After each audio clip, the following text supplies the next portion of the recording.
Político e politiqueiros, ou Como Separar o Joio do Trigo. Por Antônio Barros.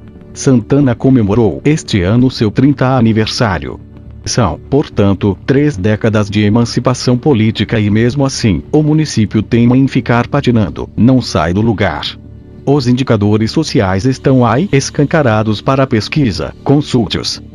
Em 30 anos, colocamos no poder, ou chegaram até a ele, por motivos alheios à nossa vontade, 9 prefeitos, 2 herdaram mandatos, a saber, Henrique Vita, Djalma Lira, Isaías Andocha Neto, Leolândia Souza, Wagner Pereira da Silva, Antônio Carvalho Cleider Altino Alegria, posteriormente, Jeová Aguiar, e por último, avalizamos um cheque em branco e repassamos de mão beijada ao Eduardo da Machado.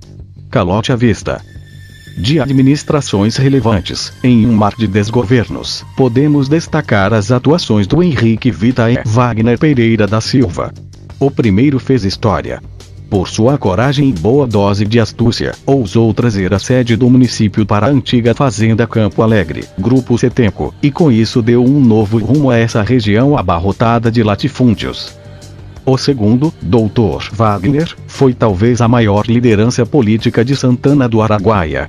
Consolidou um modelo de administração onde a municipalização da saúde e da educação foi a mola mestra do processo, que trouxe bons frutos colhidos até hoje. Djalma Lira, o terceiro gestor, trouxe na bagagem o slogan "O futuro começa agora", que trazia um mote da renovação, para não dizer perseguição. Uma varredura significativa nos funcionários que supunha adversários foi implementada. Muita gente foi para o olho da rua e com eles, demandas homéricas na Justiça do Trabalho. Lira até que deixou obras, como também um legado que, se fosse seguido, o município seria hoje um dos maiores polos ecoturísticos da região norte. A organização do veraneio no distrito de Barreira dos Campos foi sua marca registrada. Ninguém conseguiu realizar, ainda, temporada de verão igual à da sua administração.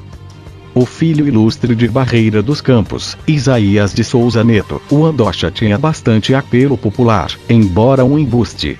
Desportista nato, tinha aceitação. Muita gente apostou suas fichas nele.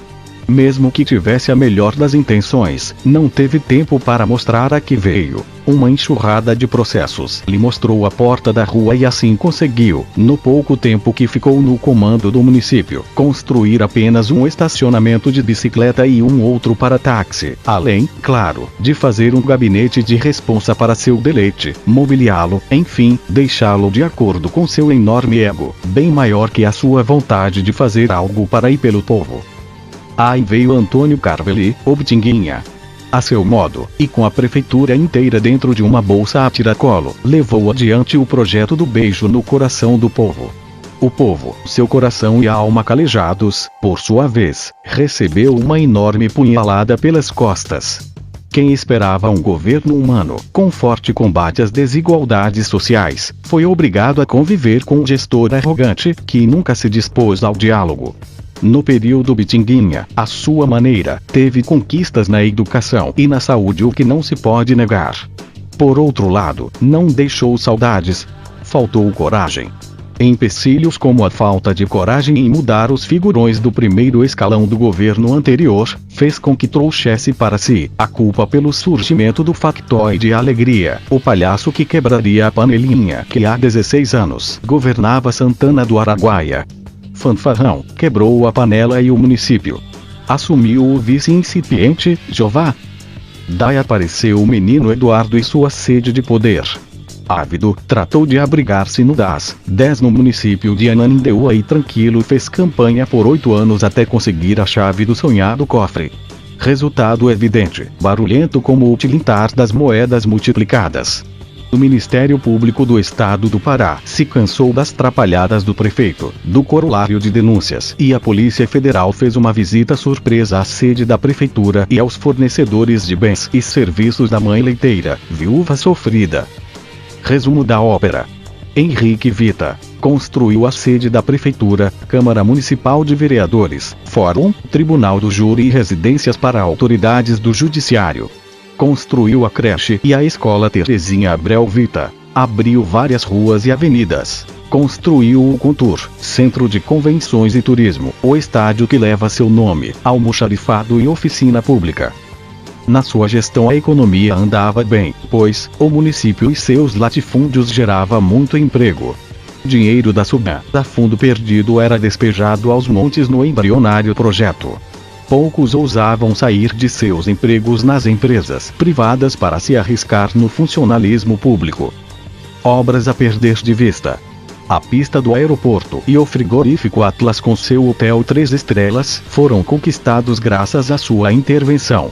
Toda a infraestrutura da cidade foi trabalho desse gestor, porém, não soube capitalizar em cima da sua excelente imagem de tocador de obra. Tanto é, que pouco se fala na importância do Henrique Vita para o município, a não ser lembranças dos moradores mais antigos, que viveram tempos de prosperidade e paz. Já Djalma Lira construiu a Feira Livre e a Casa do Idoso, embora os recursos já estivessem alocados. Teve o mérito de aplicar corretamente e finalizar. Construiu ainda o Colégio Pio Barroso, a quadra poliesportiva Aldo Ribeiro de Araújo e o Hospital São Francisco de Assis em parceria com o governo do estado. Adquiriu diversos maquinários e insumos. Tornou Barreira dos Campos um polo turístico. Conseguiu seu intento, investindo maciçamente na estruturação da praia para receber veranistas de todo o país. Santana ganhou notoriedade nesse quesito. Isaías Souza Neto foi uma negação. Foi cassado pela atuante Câmara de Vereadores que, diferentemente da legislação atual, deu fim aos desmandos do Andocha, com manobras até hoje não explicadas, empossando a presidente da Casa de Leis, Leolândia Marco Arthur. Ela, por sua vez, tinha nas suas costas o ônus de ter sido levada ao poder pelas mãos do Wagner e Bitinguinha, articuladores da derrocada do Isaías. Pouco pôde fazer a não ser pagar salários, com atrasos, manter a máquina funcionando de forma capenga e esperar o fim do mandato. Nada de relevante pode ser imputado a ela, a não ser, durante o tempo em que esteve prefeita, servir como trampolim para a ascensão da dupla mais que dinâmica que se dispunha a governar o município.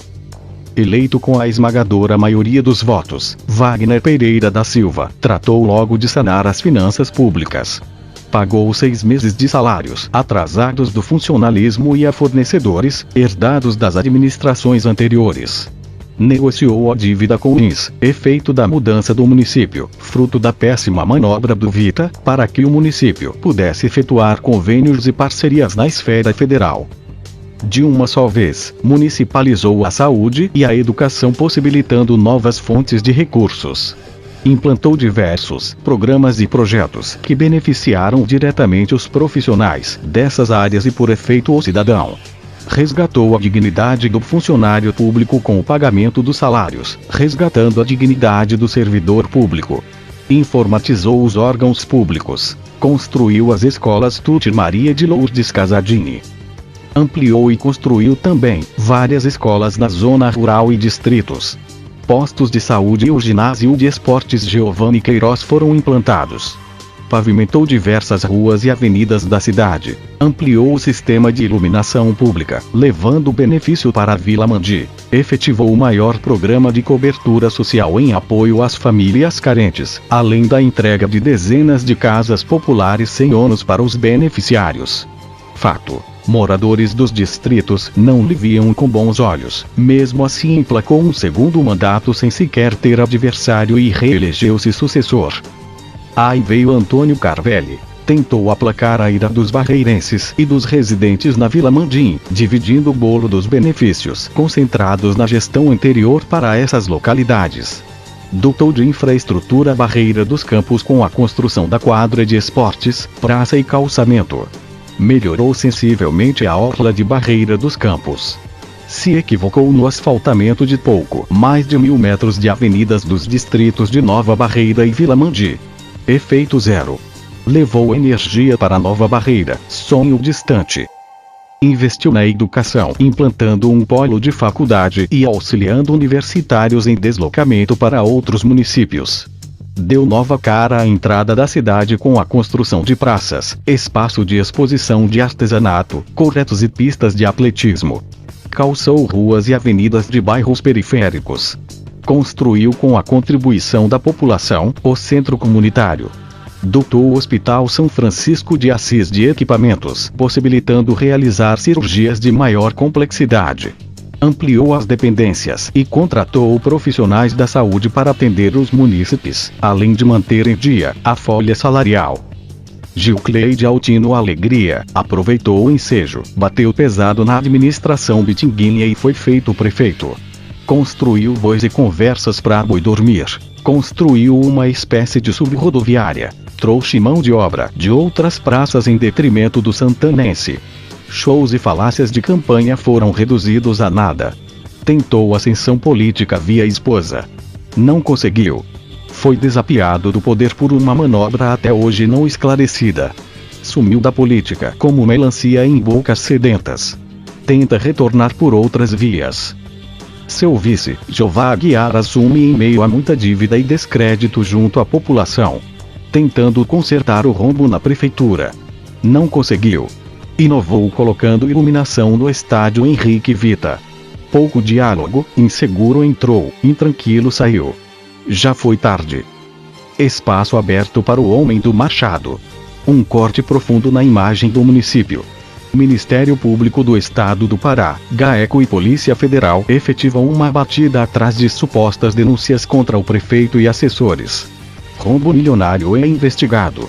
Saúde e educação sofrem com descaso, contrapondo-se à farta vida de alguns servidores de primeiro e segundo escalão.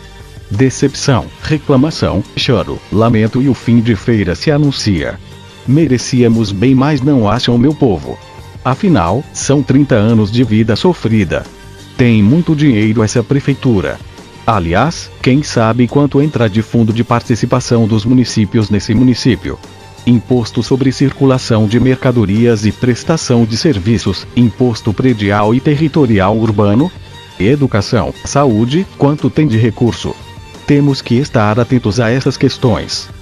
O que falta então para alcançarmos o desenvolvimento tão sonhado? Acredito que, se pensarmos mais no coletivo e não em nossos próprios umbigos, andaremos para frente. Agora, enquanto continuarmos elegendo sujeitos não comprometidos com a causa santanense, ficaremos na mesma. Enquanto não pararmos de querer levar vantagem em tudo, teremos por aí mais uns 20 anos de atraso. Chega de promessas incabíveis. Chega de mentiras sinceras. Pense Santana como um barco que, se fizer água, os que não sabem nadar morrem afogados. E olha que tem muito machado sem cabo nesse município. O imenso Lago Alegria promete novamente. Tome bastante cuidado nesse navegar. Edição e produção: Wellington Ferreira, por uma Santana do Araguaia mais justa.